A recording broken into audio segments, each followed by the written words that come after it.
Hello' বন্ধুসকল, আপোনালোক সকলোকে পুনৰবাৰ মোৰ ইউটিউব জগতলৈ স্বাগতম জনাইছোঁ। আৰু বহুত দিনৰ মূৰত এটা নতুন ব্লগছ বনাইছোঁ। এতিয়া আমি যাম মাৰ্ঘেৰিটাৰ পৰা নাজিৰাটিং পিকনিক স্পটলৈ। আৰু আমি ডিগবৈ পাৰ হৈ টিৰাপ তিনিআলিৰ পৰা আমি নাজিৰাটিঙলৈ যাব লাগিব। গতিকে আপোনালোকে ভিডিঅ'টো স্কিপ নকৰাকৈ এই ব্লগছটো চাই থাকিব।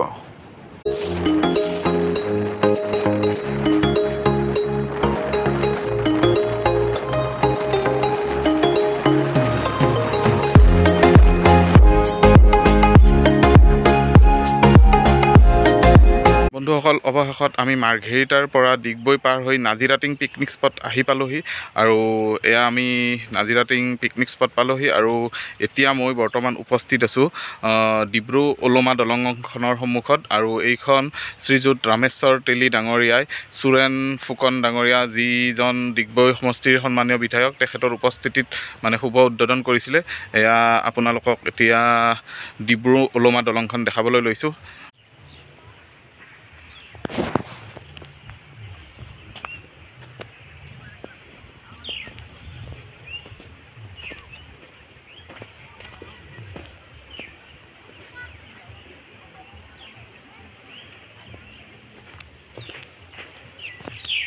টো টিকেট ঘৰ, আৰু ইয়াত বৰ্তমান 30 টকা বৰঙণি বুলি লিখা আছে।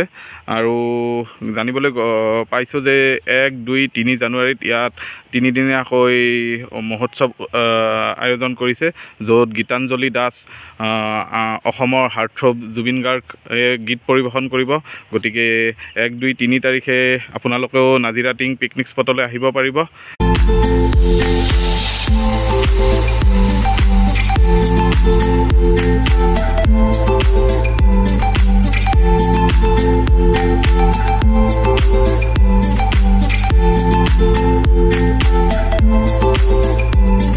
ভাগৰ লগাই ইয়াত অকণমান বহি লৈছোঁহি।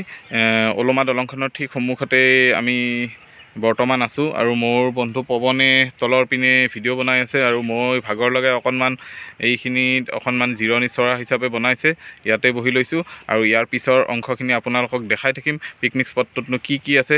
আপোনালোকে ভাল লাগিলে, এইবাৰ যিহেতু বনভোজ বৰ্তমান আহি পৰিছে, নৱেম্বৰ, ডিচেম্বৰ, জানুৱাৰী মাহত মানুহবিলাকে বনভোজলৈ যায়। গতিকে আপোনালোকেও ইয়ালৈ আহি অৱসৰ বিনোদনৰ লগতে এটা সুন্দৰ দিন পাৰ কৰিব পাৰিব বুলি মই ভাবিছোঁ। নাজিৰাটিং পিকনিক স্পটটো খুবেই ভাল লাগে, গতিকে আপোনালোকে আহিব পাৰে দেই। এই নাজিৰাটিং পিকনিক স্পটতে 3টা কটেজো বনাইছে। আপোনালোকে যদি ৰাতি ইয়াত থাকি গোটেই ৰাতিটো উপভোগ কৰিবলৈ বিচাৰে, তেতিয়াহ'লে আপোনালোকে এই 3টা কটেজ তাতো থাকিব পাৰিব। কিন্তু বৰ্তমান ইয়াৰ ৰেট কিমান আমি গম পোৱা নাই। গতিকে আপোনালোকে যদি আহে তাত থাকিব পাৰিব বুলি গম পাইছোঁহি। এই নাজিৰাটিং পিকনিক স্পটৰ কাষতে মনোমোহা প্ৰাকৃতিক সৌন্দৰ্যৰে ভৰপূৰ গছ গছনি আপোনালোকক দেখাইছোঁ। এইপিনে নদীটো আছে, এইপিনে ওলমা দলংখন। এয়া হৈছে নাজিৰাটিং পিকনিক স্পটৰ ভিউ পইণ্ট। আপোনালোকে ইয়াত উঠি গোটেই দৃশ্য ওপৰৰ পৰা চাব পাৰিব। বন্ধুসকল, এইখন মঞ্চতে 1, 2, 3 তাৰিখত সাংস্কৃতিক অনুষ্ঠানো অনুষ্ঠিত হ'ব, য'ত জুবিন গাৰ্গ, গীতাঞ্জলি দাসৰ দৰে অসমৰ স্বনামধন্য গায়ক গায়িকাসকলে ইয়াত গীত পৰিৱেশন কৰিব। বন্ধুসকল, আমি নাজিৰাটিং পিকনিক স্পটৰ দলংখনৰ এইটো পাৰে আহিছোঁ। এইপিনে আছে অতি সুন্দৰ মনোমোহা দৃশ্য। ইয়াত এখন সৰুকৈ গেট আছে, এই গেটৰ পৰা ইমান সুন্দৰকৈ এয়া পানী আহিছে। আৰু এয়া মোৰ বন্ধু পৱনে অকণমান হাই দি গুচি গ'লগৈ, আহিলে আকৌ পুনৰবাৰ। পুনৰবাৰ আপোনালোকক দেখাইছোঁ ইমান সুন্দৰ মনোমোহা দৃশ্য। আৰু সেইটো এটা ভিউ পইণ্ট আছে, তাত উঠি মেলিও মানে ইয়াৰ সম্পূৰ্ণ নাজাৰা চাব পাৰিব, গোটেই দৃশ্য আহিব। সেইপিনে মানুহবিলাকে পিকনিক খাবলৈ আহিছে। ওপৰৰ সেইটো ছাইডত ফিল্ড আছে, ফিল্ডৰ টাইপত তাত পিকনিক খাই আছে। আৰু এইটো সুন্দৰ নিজৰা টাইপত এটা সুন্দৰ ঝৰ্ণা বৈ আহিছে, এবাৰ আপোনালোকে চাই লওক।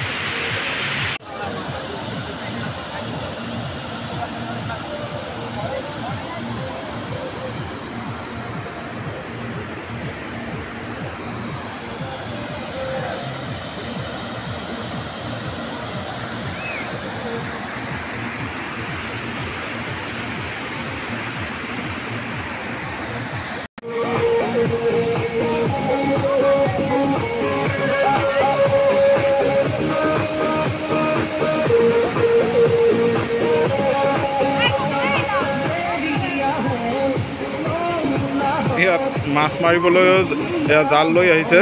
ইয়াত মাছ আছে চাগে, সেইকাৰণে সিহঁতে জানে যিহেতু ইয়াৰ লোকেল হয়।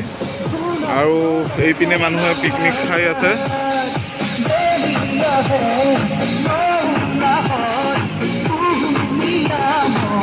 दोस्तों हम लोग अभी पहुंच गया डिब्बोई इको पार्क। नाजीरा टिंग जाके अभी डिब्बोई पहुंच गया है और आप लोग देखते रहिएगा। ये ब्लॉग डेविड्स ब्लॉग है ना, आप लोग हमारा काकोती सर का ब्लॉग है, तो सपोर्ट कीजिए। तो सपोर्ट करने से थोड़ा मोटिवेट भी हो जाएगा सर। इनका भी एक ब्लॉग चैनल है। हाँ, मेरा भी एक नीलगिरी ब्लॉग्स, इनका भी नीलगिरी ब्लॉग्स को सपोर्ट कीजिए, लाइक कीजिए, सब्सक्राइब कीजिए, कमेंट कीजिए। हाँ, तो आप लोग देखिएगा, आप लोग सपोर्ट करने से ही तो कुछ मोटिवेट होगा, तो वीडियो बनाने के लिए मन जाएगा। तो ज़िंदगी यही है दोस्तों, खुश रहिएगा। हम लोग भी थोड़ा एंजॉय कर रहा है, आप लोग भी खुश रहिएगा।